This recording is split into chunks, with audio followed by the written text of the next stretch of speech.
Ljubitelji životinja, dobrodošao na kanal Kućni ljubimci TV. Ovdje je Mirko i sada ću ti reći više o ampulama protiv buja za pse. Ampule protiv buja za pse su također jedno od najpoznatijih i često primijenjenih rješenja. Ampule često imaju ograničenja da se ne smiju primjenjivati kod mlađih pasa, to jest štenaca. Ampula u sebi sadrži tekućinu koja uđe pod kožu kućnog ljubimca.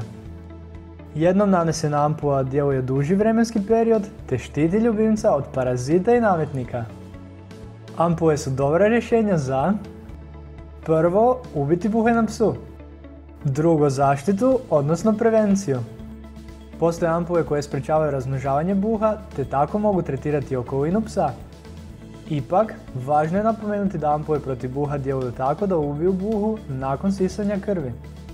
Također, valja pročitati i slijediti upute na ampuli i nikako ne nanositi nekoliko ampula istovremeno na vašeg kućnog ljubimca.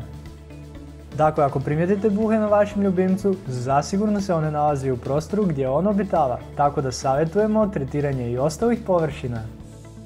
Kako biste saznali više, izradio sam za vaš članak s detaljnim uputama i top 7 sredstva protiv buha na psu.